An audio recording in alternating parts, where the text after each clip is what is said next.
Olá, pessoal, e vamos a mais um podcast Glione, porque pensar dói, mas a alienação dói muito mais.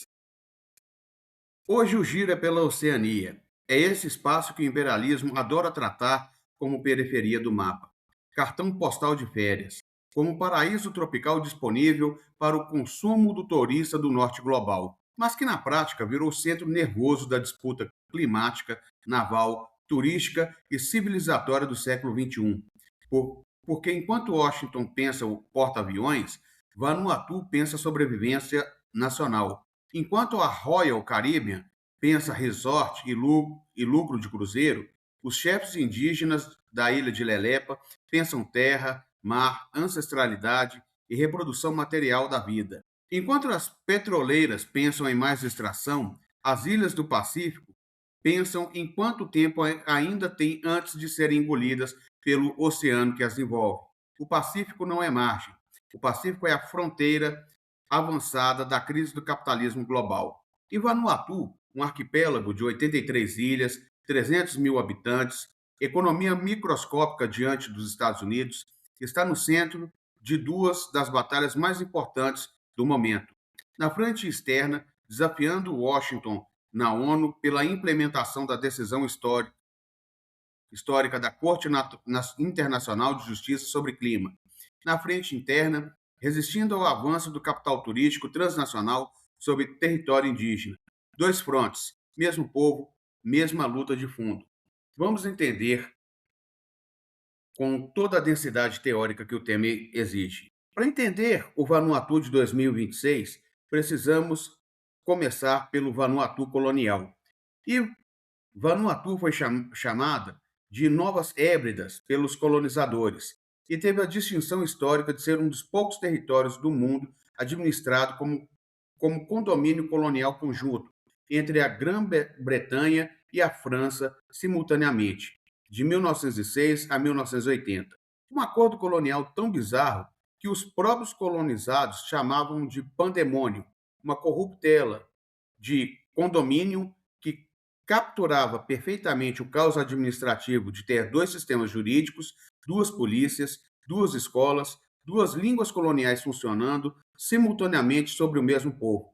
Lenin, no seu livro O Imperialismo, mostrou que o colonialismo não é apenas exploração econômica, é a destruição das formas de organização política e social dos povos colonizados, substituindo-as por estruturas que servem ao capital metropolitano e que persistem muito depois da independência formal. Vanuatu tornou-se independente apenas em 1980. Com o Estado construído sobre a herança desse duplo colonialismo, com língua administrativa que nenhum grupo local usava naturalmente, com fronteiras que não correspondiam a nenhuma organização política pré-colonial, com economia integrada aos mercados australianos e neozelandeses como fornecedora de copra e depois de turismo. Frantz Fanon, em Os Condenados da Terra, mostrou que a independência formal não encerra o colonialismo, encerra apenas sua fase mais visível. Inaugura a fase do colonialismo que se perpetua através das elites locais, das estruturas econômicas herdadas e das dependências que o capital internacional mantém sobre os novos estados. Vanuatu é um laboratório dessa condição, rico em beleza natural, rico em cultura ancestral, rico em biodiversidade marinha e pobre em soberania real sobre seus próprios recursos e seu próprio território. Agora vamos ao presente, e ao que é provavelmente o ato mais corajoso de política internacional de qualquer pequeno Estado nos últimos anos. 23 de julho de 2025, a Corte Internacional de Justiça, o tribunal mais alto das Nações Unidas, emitiu uma opinião consultiva histórica, unânime, 15 juízes de 15 países diferentes, reconhecendo que os estados têm obrigações legais vinculantes de agir contra a mudança climática e que a violação dessas obrigações pode gerar reparações para os países mais afetados. O tribunal afirmou que países de alta emissão têm obrigações legais sob o direito internacional de reduzir emissões e que falhar nisso pode abrir caminho para reparações dos países mais impactados. Quem liderou esse processo por anos de luta diplomática paciente. Vanuatu. O embaixador de Vanuatu na ONU, Odo Teve, afirmou que a iniciativa reflete o compromisso duradouro com a justiça climática do país e que a opinião consultiva fornece clareza legal autorizada e que agora precisa fortalecer a ação climática global. Mas Vanuatu não parou na opinião consultiva. Em fevereiro de 2026, apresentou uma resolução na Assembleia Geral da ONU para transformar a decisão da Corte Internacional de Justiça em ação concreta.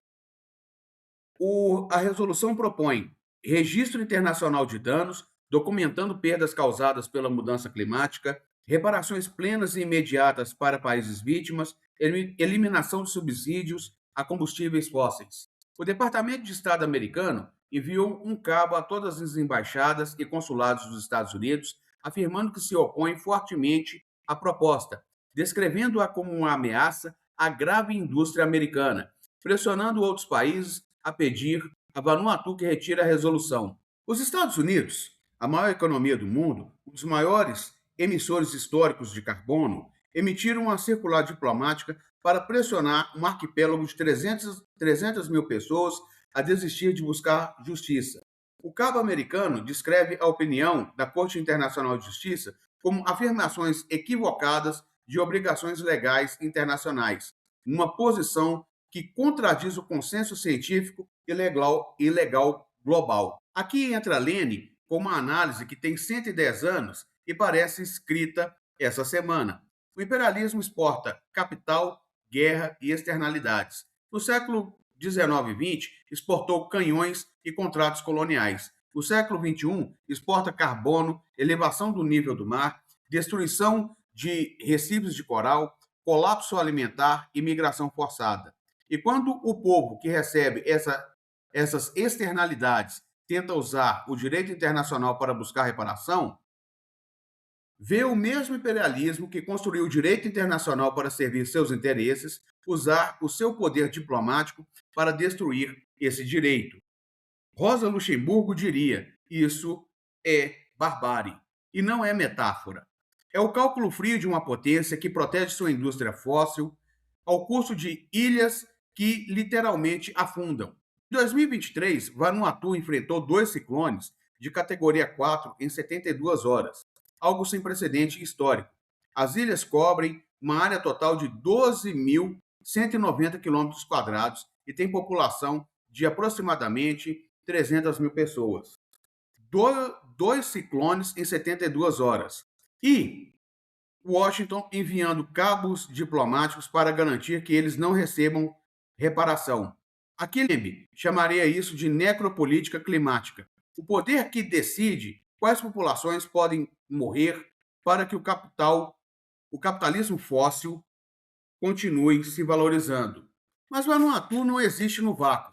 Existe no Pacífico, que tornou-se um novo campo de batalha da rivalidade imperial do século XXI. Halford Mackinder, o geógrafo que fundou a geopolítica clássica, mostrou que quem controla as rotas marítimas controla o comércio global. E o Pacífico é a maior extensão oceânica do planeta, conectando os Estados Unidos à Ásia, controlando rotas que transportam trilhões em mercadorias anualmente. A disputa entre Estados Unidos e China pelo Pacífico não é abstrata, é concreta. Cabos submarinos de dados que conectam os continentes, cujo controle é questão de segurança nacional para todas as potências. Minerais submarinos, nódulos polimetálicos no fundo do Pacífico, que contêm manganês, cobalto, níquel e cobre em quantidades que poderiam reconfigurar a geopolítica dos metais estratégicos. Bases logísticas, a geometria de quem tem presença militar onde no oceano mais extenso do planeta. Os votos da ONU, os pequenos estados insulares do Pacífico representam peso diplomático desproporcional ao seu tamanho econômico. Giovanni Arrighi, em O Longo Século XX, mostrou que a hegemonia global sempre se baseia no controle de rotas e fluxos, não apenas na força militar bruta. O Pacífico é o espaço onde essa disputa de rotas está sendo travada agora. E Vanuatu, por sua posição geográfica, por sua liderança climática e por sua autonomia política relativa, é um dos atores que múltiplas potências querem influenciar. A Austrália e Nova Zelândia, as potências regionais do Pacífico Meridional, veem Vanuatu como parte de sua esfera de influência histórica. A China tem expandido sua presença diplomática e econômica no Pacífico, oferecendo infraestrutura e crédito sem as condicionalidades políticas que os países ocidentais impõem. Os Estados Unidos, alarmados com a expansão chinesa, têm pressionado os países da região a manter alinhamento com Washington.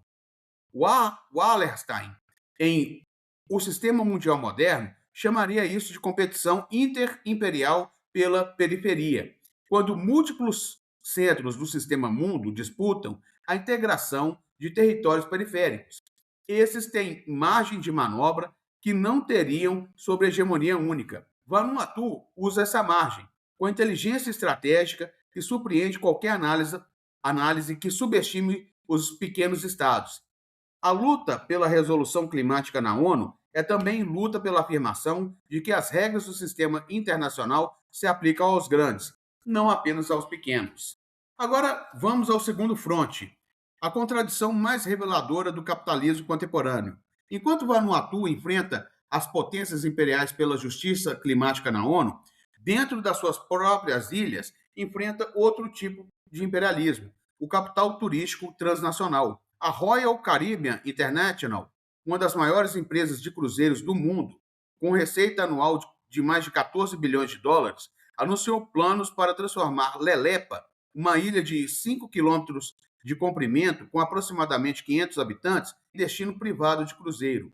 O projeto prevê um resort capaz de receber 5 mil visitantes por dia, com abertura prevista para 2027. Em uma carta de 26 de fevereiro de 2026, os chefes de Lelepa levantaram objeções sobre as consequências ambientais e culturais do resort, descrevendo as avaliações de impacto ambiental fornecidas pela Royal Caribbean como incompletas e enganosas, e não conformes com os requisitos da lei de Vanuatu. Repara na simetria. Uma empresa com 14 bilhões de receita anual versus 500 habitantes de uma ilha, com avaliação de impacto ambiental que os próprios chefes indígenas dizem ser incompleta e enganosa. O chefe Ruben Natameuia III, apresentado como líder costumeiro supremo da ilha, declarou: precisa haver muita consulta para que cada pessoa aqui entenda o que estão fazendo e que possa aprovar o trabalho para avançar. E os chefes disseram algo ainda mais revelador sobre o que o oceano e a terra significam para eles. O oceano e a terra são nosso banco. Essa frase contém mais economia política do que a maioria dos papers liberais sobre o desenvolvimento sustentável, porque ela nomeia o que o capital turístico não quer nomear. A terra não é recurso ocioso esperando ser desenvolvido pelo capital. É a base material da vida de uma comunidade. É o patrimônio intergeracional que garante alimentação, pesca, cerimônia, identidade e sobrevivência. O David Harvey, em Um Novo Imperialismo, desenvolveu o conceito de acumulação por expoliação, que explica perfeitamente o que está acontecendo em Lelepa. O capital, quando não encontra novos territórios produtivos para explorar, avança sobre o que estava fora da lógica mercantil. Transforma a praia em ativo financeiro, transforma a cultura em produto turístico, transforma o território ancestral em infraestrutura de consumo para turistas ricos. O projeto total da Royal Caribbean para suas ilhas privadas, incluindo Lelepa, tem orçamento de 200 milhões de dólares. A empresa apresenta Lelepa como o primeiro destino privado de cruzeiro do Hemisfério Sul. Primeiro destino privado. A palavra privado é a chave. Não é o desenvolvimento para o povo de Lelepa, é a privatização de um território público comunal que pertence à comunidade por milênios, transformado em propriedade corporativa de uma empresa americana com sede nas Bahamas para fins fiscais. Rosa Luxemburgo, em Acumulação do Capital, mostrou que o capitalismo se reproduz pela destruição contínua do que está fora de sua lógica, incorporando territórios, culturas e modos de vida ao circuito da valorização do capital. Lelepa está sendo incorporada. com resort, com bar de chegada, com cabanas over-water, com entretenimento indígena, a cultura transformada em espetáculo para consumo de 5.000 turistas por dia.